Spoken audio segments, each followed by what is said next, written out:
Alright, Amanda, let's take a look at your paper, MLA citation first. Everything here, here, and here is good. Not enamored with the title.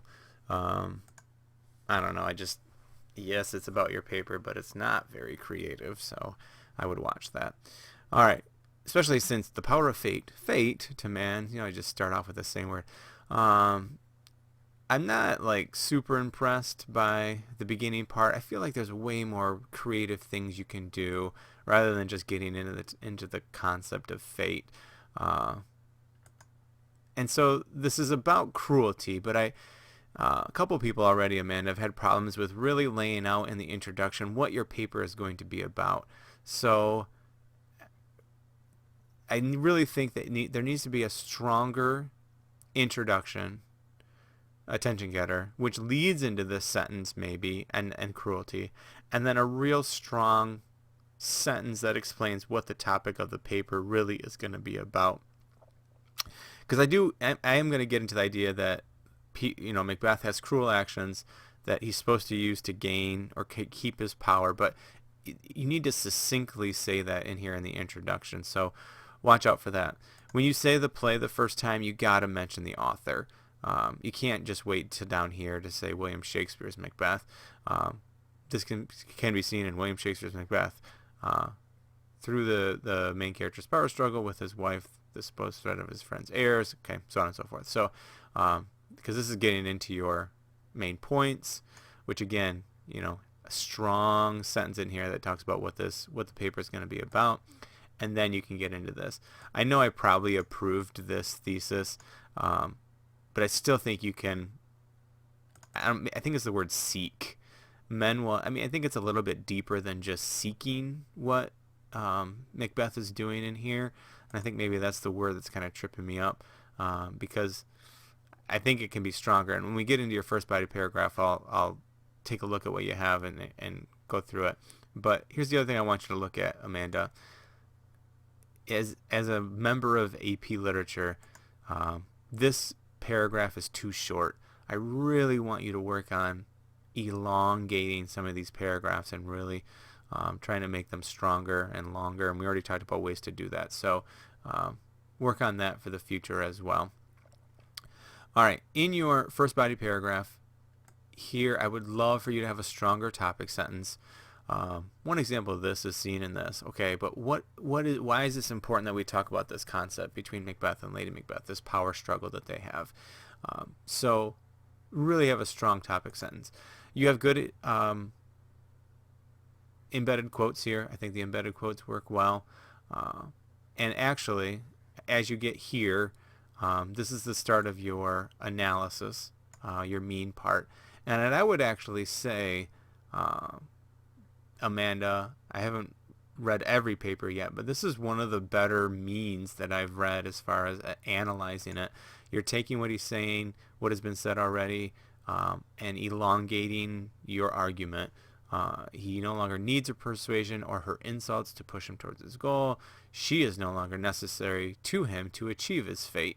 He's overcome the influence of his wife and now works with his own goals in mind. So I like this concept. I think you can even be more specific, like maybe add another sentence of a really specific analysis, but this is actually one of the better ones I've seen so far. So good job on that. Hopefully that continues through the rest of the paper. But that's a good job of showing that say, show, mean pattern clearly with some good embedded quotes and some elongation of your argument and of your thesis statement here about seeking their fate. And really this is more about letting go of, Lady Macbeth and her kind of hold on him. I don't know. There's a couple different ways you could go with it, but yeah, I like it so far. You have a transition with Banquo and kind of linking them together with what he believes will keep his fate safe and secure. So that's a good transition. But again, I'd love to see some of these paragraphs a little bit longer. I think you could really add on to what you're trying to say. All right, so strong. I would love to see a stronger topic sentence again, Amanda. I don't know if that's really strong enough. So use embedded quotes with Banquo and Fleance. Uh, Banquo's line is a threat. So this would be no comma here. Remember, comma conjunction only when you have two complete sentences. Another example down here of doing that too. So just be careful of those commas. All right, so a dramatic shift is seen in Macbeth at this decision. He goes from a man who is to be persuaded by his wife to murder the king to being nonchalant about the murder of his best friend. I'm not sure if nonchalant really is the best wording for that, especially after the scene in scene 2. If you remember, that's the passage when he says, "My mind is full of scorpions." Like, I don't know if he's really just that nonchalant about it. Now, it certainly seems like it. And when he gets the news that Banquo is dead but Fleance escaped, there comes my fit again. I had always been perfect. Like, I don't know. I'm not buying that it's just nonchalant that he feels. So I think you can probably fix that a little bit more. Banquo at this point is no longer a friend. Sorry, I even read it like that. So is no longer a friend to Macbeth. But an obstacle that stands in his way of power. You could probably mention this a little bit sooner, because you already mentioned that he kills him nonchalantly. So probably mention that sooner. By taking him out of the picture, he's ensuring his hold on his fate. If it means, and this is where this line is your best line in this whole paragraph, because it's getting to the heart of it. If it means he maintains the destiny he was given, he'll do anything it takes to keep his power and therefore his fate. Like, that's really analysis, and this is actually where I feel like there should have been a lot more before this or a lot more after this to get a real good sense of your analysis of this event. Because I think a lot of the stuff up here isn't necessarily that great analysis. It's more mundane or more just talking about the story on a surface level. But this is getting into that. And then again, go back to your thesis statement. Is it strong enough to really, flesh out this argument that you're trying to make in here? So figure out if that works well for it.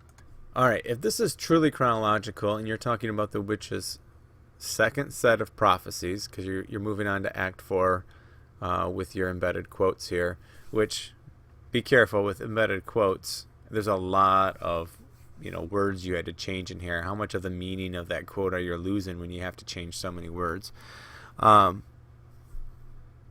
So it's so clear that he has to go to these weird sisters for more prophecies. And he says that line in Act 4, like, I must go to the weird sisters for more I must know. Like, to even emphasize the word more in that embedded quote, like, he has to know more. He's driven by that desire to know more because of what he's looking out for his future, which you kind of get into. You just could talk about it more.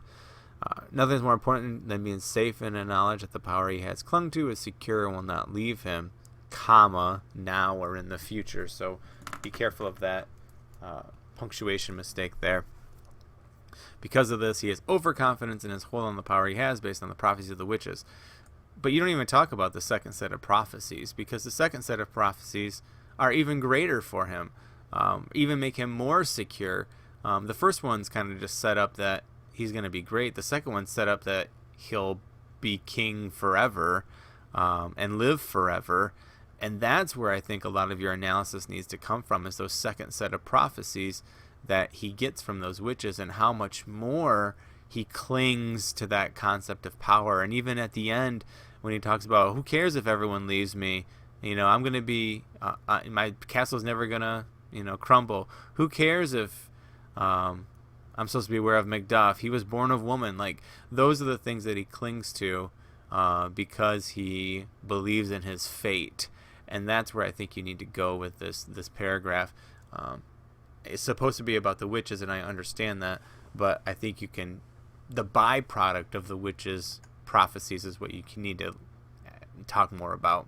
And seeing this made me also remember, too, you have to talk about cruelty in here at some point with the witches, since that's part of your thesis, the idea of his cruel actions.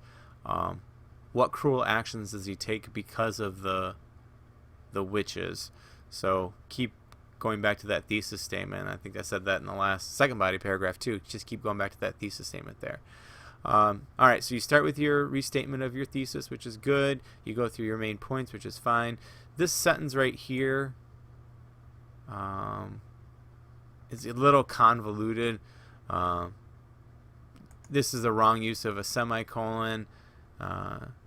This would not be here since you don't have a proper comma conjunction, but this is also like a totally separate argument, so I could see you just bumping this to a new sentence and explaining that. So Macbeth is a wonderful example. Why would you use the word wonderful when you just talked about cruelty in a play? Of humans and their hungry, desperate need to know where they will go in life, no matter the cost. I don't know, not necessarily. I feel like there needs to be like another sentence after this or two that really gets the reader out of it and gets it closer to what the main point really was. This is too far over. You got to put it over here. On this side, you tabbed in, and you shouldn't tab in. Only tab in after the first line of an entry. All right, so you're doing some things really well in here, Amanda. Some things that we still need to work on, as I've said already. So hopefully we'll see a rewrite out of you.